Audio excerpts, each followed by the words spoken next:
When Jesus had finished saying all these things, he said to his disciples, "As you know, the Passover is 2 days away, and the Son of Man will be handed over to be crucified." Then the chief priests and the elders of the people assembled in the palace of the high priest, whose name was Caiaphas. They schemed to arrest Jesus secretly and kill him, but not during the festival, they said, or there may be a riot among the people.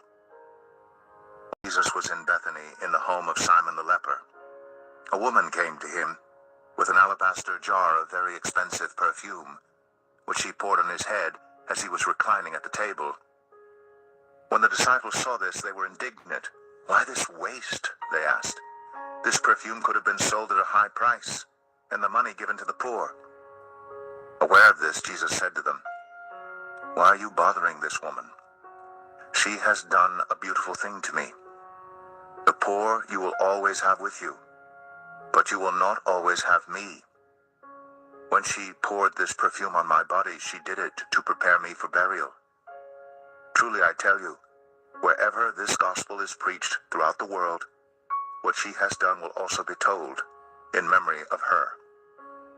Then one of the 12, the one called Judas Iscariot, went to the chief priests and asked, "What are you willing to give me if I deliver him over to you?" So they counted out for him 30 pieces of silver. From then on, Judas watched for an opportunity to hand him over. On the first day of the festival of unleavened bread, the disciples came to Jesus and asked, "Where do you want us to make preparations for you to eat the Passover?" He replied, "Go into the city to a certain man and tell him, 'The teacher says, my appointed time is near. I am going to celebrate the Passover with my disciples at your house.'" So the disciples did as Jesus had directed them and prepared the Passover. When evening came, Jesus was reclining at the table with the 12.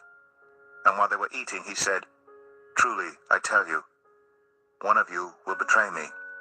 They were very sad and began to say to him one after the other, "Surely, you don't mean me, Lord." Jesus replied, "The one who has dipped his hand into the bowl with me will betray me. The Son of Man will go just as it is written about him, but woe to that man who betrays the Son of Man. It will be better for him if he had not been born." Then Judas, the one who would betray him, said, "Surely you don't mean me, Rabbi." Jesus answered, "You have said so." While they were eating, Jesus took bread, and when he had given thanks, he broke it and gave it to his disciples, saying, "Take and eat. This is my body." Then he took a cup, and when he had given thanks, he gave it to them, saying, "Drink from it, all of you. This is my blood of the covenant, which is poured out for many for the forgiveness of sins. I tell you, I will not drink from this fruit of the vine from now on, until that day when I drink it new with you in my Father's kingdom." When they had sung a hymn, they went out to the Mount of Olives. Then Jesus told them, "This very night you will all fall away on account of me, for it is written, 'I will strike the shepherd, and the sheep of the flock will be scattered.' But after I have risen, I will go ahead of you into Galilee." Peter replied, "Even if all fall away on account of you, I never will."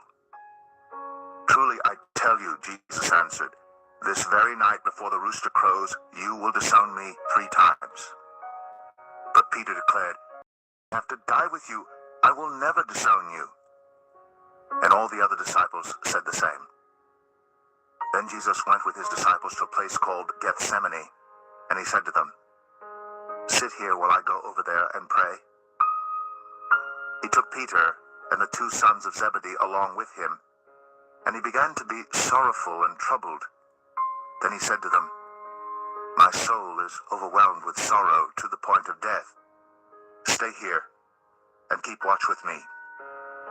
Going a little farther, he fell with his face to the ground and prayed, "My Father, if it is possible, may this cup be taken from me. Yet not as I will, but as you will." Then he returned to his disciples and found them sleeping. Couldn't you men keep watch with me for 1 hour? He asked Peter. Watch and pray so that you will not fall into temptation. The spirit is willing, but the flesh is weak. He went away a second time and prayed, My Father, if it is not possible for this cup to be taken away unless I drink it, may your will be done. When he came back, he again found them sleeping because their eyes were heavy. So he left them and went away once more and prayed the third time, saying the same thing. Then he returned to the disciples and said to them, Are you still sleeping and resting? Look, the hour has come, and the Son of Man is delivered into the hands of sinners. Rise, let us go. Here comes my betrayer. While he was still speaking, Judas, one of the 12, arrived. With him was a large crowd armed with swords and clubs sent from the chief priests and the elders of the people. Now the betrayer had arranged a signal with them. The one I kiss is the man. Arrest him. Going at once to Jesus, Judas said, Greetings, Rabbi, and kissed him. Jesus replied, Do what you came for, friend. Then the men stepped forward, seized Jesus, and arrested him. With that, one of Jesus' companions reached for his sword, drew it out, and struck the servant of the high priest, cutting off his ear. Put your sword back in its place, Jesus said to him. For all who draw the sword will die by the sword. Do you think I cannot call on my Father, and he will at once put at my disposal more than 12 legions of angels? But how then would the scriptures be fulfilled that say, It must happen? In that hour, Jesus said to the crowd, Am I leading a rebellion, that you've come out with swords and clubs to capture me? Every day I sat in the temple courts teaching, and you did not arrest me. But this has all taken place that the writings of the prophets might be fulfilled. Then all the disciples deserted him and fled. Those who had arrested Jesus took him to Caiaphas, the high priest, where the teachers of the law and the elders had assembled. But Peter followed him at a distance, right up to the courtyard of the high priest. He entered and sat down with the guards to see the outcome. The chief priests and the whole Sanhedrin were looking for false evidence against Jesus so that they could put him to death, but they did not find any, though many false witnesses came forward. Finally, 2 came forward and declared, This fellow said, I am able to destroy the temple of God and rebuild it in 3 days. Then the high priest stood up and said to Jesus, Are you not going to answer? What is this testimony that these men are bringing against you? But Jesus remained silent. The high priest said to him, I charge you under oath by the living God, tell us if you are the Messiah, the Son of God. You have said so, Jesus replied. But I say to all of you, from now on, you will see the Son of Man sitting at the right hand of the Mighty One and coming on the clouds of heaven. Then the high priest tore his clothes and said, He has spoken blasphemy. Why do we need any more witnesses? Look, now you have heard the blasphemy. What do you think? He is worthy of death, they answered. Then they spit in his face and struck him with their fists. Others slapped him and said, Prophesy to us, Messiah. Who hit you? Now Peter was sitting out in the courtyard, and a servant girl came to him. You also were with Jesus of Galilee, she said. But he denied it before them all. I don't know what you're talking about, he said. Then he went out to the gateway, where another servant girl saw him and said to the people there, This fellow was with Jesus of Nazareth. He denied it again with an oath. I don't know the man.